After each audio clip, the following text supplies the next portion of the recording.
एक औरत जिसे सिर्फ इसलिए पत्थरों से मार दिया गया क्योंकि वह सच बोल रही थी और उसका कसूर था कि वह अपने पति की दूसरी शादी के रास्ते में खड़ी थी। क्या आप सोच सकते हैं कि पूरा गांव खड़ा होकर उसकी मौत का तमाशा देख रहा था और कोई उसे बचाने नहीं आया।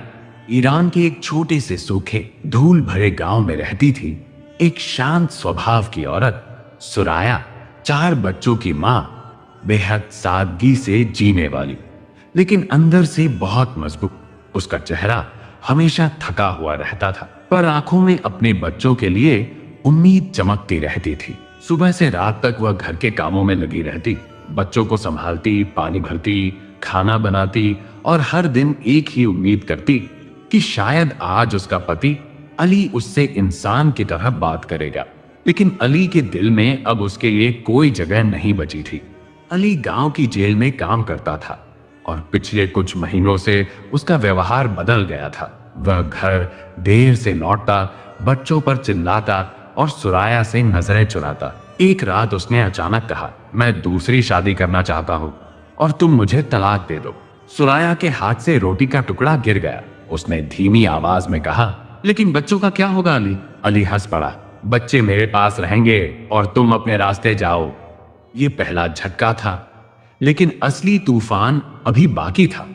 सुराया जानती थी कि अगर वह तलाक दे देगी तो उसके बच्चों को उससे अलग कर दिया जाएगा, इसलिए उसने साफ मना कर दिया। उसी दिन से अली के चेहरे पर नफरत साफ दिखने लगी। वह हर दिन उसे डराने लगा, मारने लगा और गांव में उसके खिलाफ बातें फैलाने लगा। धीरे धीरे लोगों की नजरें बदलने लगी। जो औरत कभी सबकी मदद करती थी वही अब लोगों की फुसफुसाहट का हिस्सा बन गई। लेकिन असली चाल अभी बाकी थी। गांव में रहता था एक बूढ़ा आदमी जिसकी पत्नी मर चुकी थी और 2 छोटे बच्चे थे। सुराया उसकी मदद करने लगी, सिर्फ इंसानियत के नाते। वह उसके बच्चों को खाना दे देती, घर साफ कर देती। लेकिन अली को यही मौका चाहिए था। उसने गांव के लोगों के सामने आरोप लगाया, सुराया का उस आदमी से गलत रिश्ता है। यह सुनते ही गांव में सन्नाटा छा गया। सुराया चिल्लाए, यह झूठ है, मैं सिर्फ उसकी मदद कर रही थी। लेकिन उसकी आवाज भीड़ के शोर में दब गई। धीरे धीरे गांव के पुरुष इकट्ठा होने लगे। पंचायत बैठी। बिना किसी सबूत के, बिना किसी सुनवाई के फैसला पहले ही तय था। तभी कहानी में पहला बड़ा मोड़ आता है। गांव में उसी दिन एक पत्रकार फरहाद की गाड़ी खराब हो जाती है। वह रास्ता पूछते हुए गांव में पहुंचता है। वहीं उसकी मुलाकात होती है जहरा से, सुराया की चाची। जहरा की आंखों में डर भी था और गुस्सा भी। उसने धीरे से कहा, अगर तुम सच लिख सकते हो तो मेरे साथ चलो। आज यहाँ एक औरत को मार दिया जाएगा। फरहाद चौंक गया। क्या मतलब? जहरा ने कहा, उसे पत्थरों से मार दिया जाएगा और उसका कसूर सिर्फ इतना है कि उसने अपने बच्चों को छोड़ने से मना कर दिया। फरहाद का दिल तेज धड़कने लगा। उसे यकीन नहीं हो रहा था कि आज के समय में ऐसा हो सकता है। लेकिन जो उसने आगे देखा वह उसकी जिंदगी बदल देने वाला था। गांव के बीचों बीच एक गड्ढा खोदा गया। सुराया को वहां लाया गया। उसके हाथ बांध दिए गए। उसके चेहरे पर डर था लेकिन आंखों में आंसू नहीं थे। उसने अपने बेटों की तरफ देखा और कहा, डरो मत, सच हमेशा जिंदा रहता है। यह सुनकर फरहाद के हाथ कांपने लगे। लेकिन दूसरा सबसे बड़ा झटका अभी बाकी था। गांव के मौलवी ने घोषणा की, सबसे पहला पत्थर उसका पिता मारेगा, फिर उसके बेटे। पूरा माहौल जम गया। सुराया के बूढ़े पिता कांप रहे थे। उनके हाथ से पत्थर गिर गया लेकिन लोगों ने उन्हें मजबूर किया। फिर उसके बेटे, जिनकी आंखों में डर और दर्द था, उन्हें भी पत्थर उठाने को कहा गया। सुराया ने बस इतना कहा, मैं तुम्हें माफ करती हूं। उसके बाद पत्थरों की बारिश शुरू हो गई। हर पत्थर के साथ उसकी चीखें हवा में गूंजती रहीं। लेकिन गांव खामोश खड़ा रहा।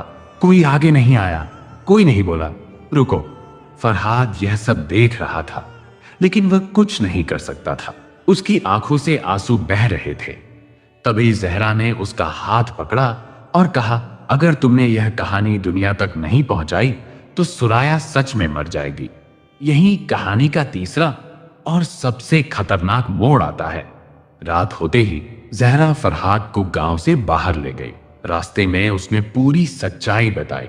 उसने कहा, अली ने गांव के मुखिया से मिलकर ये झूठा आरोप लगवाया था ताकि वह दूसरी शादी कर सके और बच्चों को अपने पास रख सके। फरहाद समझ गया यह हत्या थी, इंसाफ नहीं। लेकिन गांव के लोग उन्हें ढूंढ रहे थे। अगर फरहाद पकड़ा जाता तो शायद वह भी जिंदा नहीं बचता। जहरा ने उसे जल्दी से नोट्स लिखवाए, हर घटना बताई, हर नाम बताया और कहा, भाग जाओ अभी इसी वक्त। फरहाद ने पूछा, और आप? जहरा मुस्कुराई, मुझे यहीं रहना है ताकि लोग जान सकें कि मैं डरी नहीं। फरहाद भाग गया, लेकिन उसके पीछे गांव वाले दौड़ रहे थे। आखिरी पल में वह बच निकला। कुछ महीनों बाद उसकी लिखी हुई कहानी दुनिया भर के अखबारों में छपी। लोगों ने पहली बार सुराया का नाम सुना और तब दुनिया को पता चला एक औरत को सिर्फ इसलिए मार दिया गया क्योंकि उसने अपने बच्चों को छोड़ने से इनकार कर दिया था। लेकिन कहानी यहीं खत्म नहीं होती। सबसे बड़ा सच अभी बाकी है।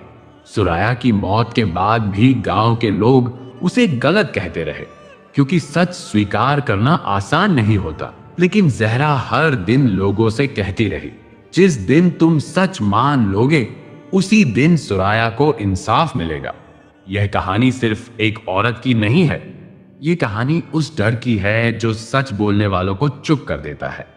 यह कहानी उस समाज की है जहां कभी कभी झूठ इतनी जोर से बोला जाता है कि सच सुनाई ही नहीं देता। और सबसे बड़ी बात, यह कहानी हमें याद दिलाती है कि चुप रहना भी कभी कभी गुनाह बन जाता है। अगर उस दिन गांव में एक आदमी भी आगे आकर कह देता यह है गलत है तो शायद सुराया आज जिंदा होती। लेकिन कोई नहीं बोला और यही इस कहानी का सबसे दर्दनाक सच है।